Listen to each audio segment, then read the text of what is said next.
Topping today's news, Tropical Storm Alda floods the city. The Ministry of Works deploys brand new pumps to mitigate flooding. Standard & Poor's upgrades the Bahamas' economy, and the Member of Parliament for Golden Isles, Vaughn dies unexpectedly.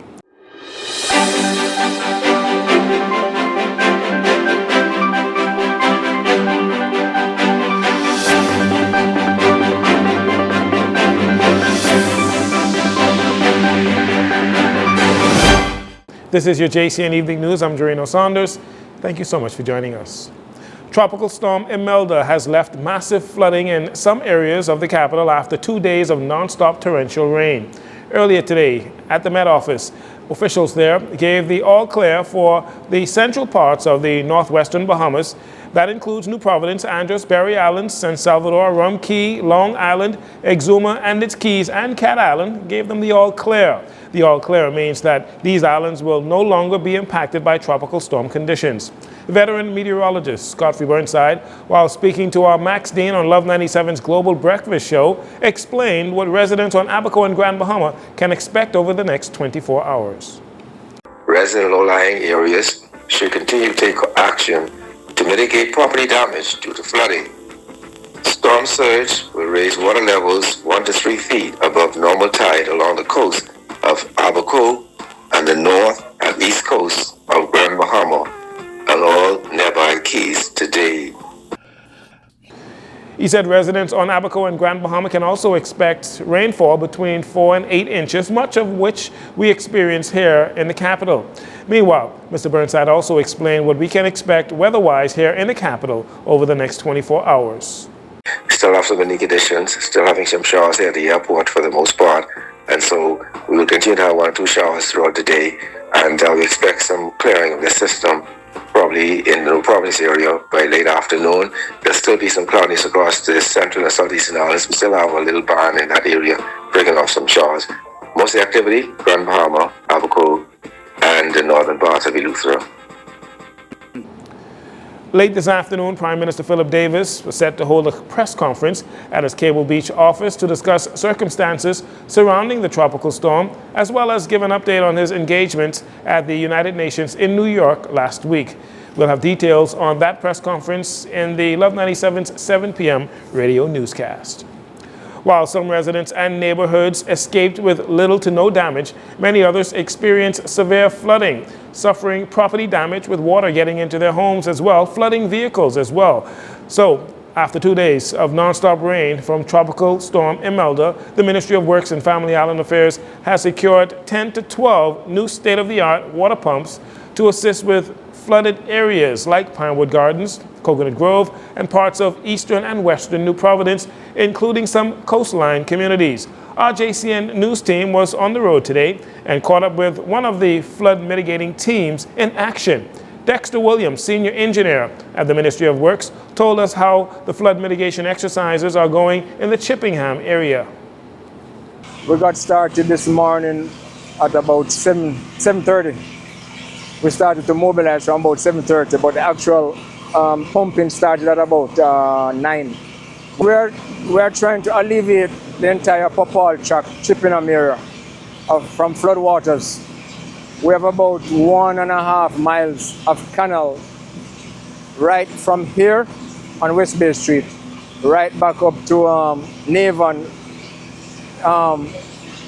Infantry Street. So all of that area is about, let's say we have about 50 acres of waterways. And all of that area is drained right through here. So if you go back on St. Albans Drive, Ferguson Street, all of the adjoining streets, all up there is flooded. So in order to alleviate the flood, what we have done, we have opened up the outfalls, as you can see over here, and we have also augmented that process with 2 pumps. So we have 2 pumps pumping the water so we can get the water down to alleviate the flooding up by Popal Track. Asked how prepared the government is with the addition of the new pumps, the senior engineer expressed confidence that they are now well equipped to deal with future street-level flooding. Very prepared without the pumps because our strategy was to attack the areas on the coast Because when you're on the coast, you can pump from the coastal areas to the sea, and then we work our way inland. Now, inland, we have the drainage facilities we have in inland are the drainage wells. And the drainage wells are inundated with water.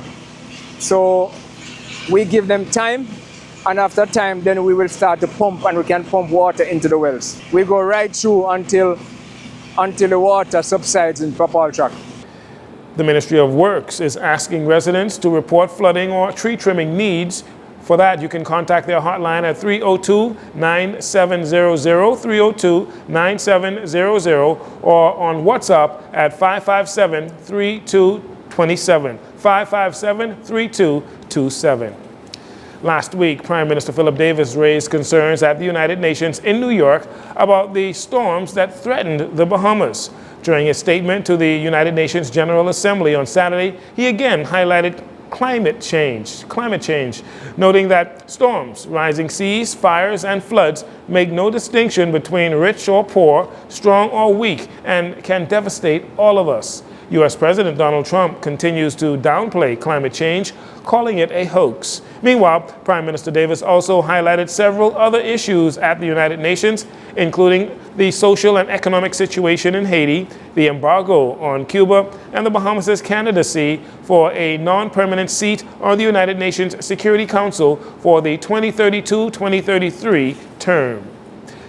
Days after an unfavorable report on unemployment numbers, the government gets a boost after Standard & Poor's Global Ratings upgraded its long-term foreign and local currency sovereign credit rating on the Bahamas to BB- from B+. The rating action reflects strengthened economic performance supported by the tourism and financial sectors, coupled with sound fiscal management. Also, the stronger economy propelled by strong cruise tourism and large-scale investment projects across the Family Islands. And the government tax compliance efforts have helped reduce the fiscal deficit and contain the sovereign debt burden, according to Standard & Poor's. And finally, in this segment, respects continue to be paid to Vaughn Miller, pastor, broadcaster, cabinet minister, and member of parliament for Golden Isles. Mr. Miller died unexpectedly late Saturday night while in a vehicle on Sears Hill. It is believed he was trying to get to a hospital.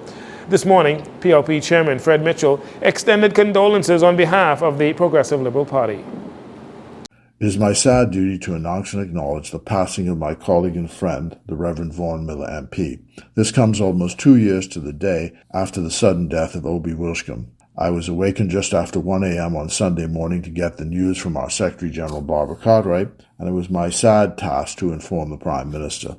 This is one of the saddest duties in public life, that of informing the family of a death, and our Secretary General was able to do so. And then we had to be sensitive in dealing with the passing, sudden or otherwise, of a colleague and friend. We in the PLP extend our condolences to his wife and child, his constituency family, and wider kin. We remember him as someone who took a principled stand when it was time to be counted. For that reason, and for his contributions to public life, we say go gently into the good night and rest in peace.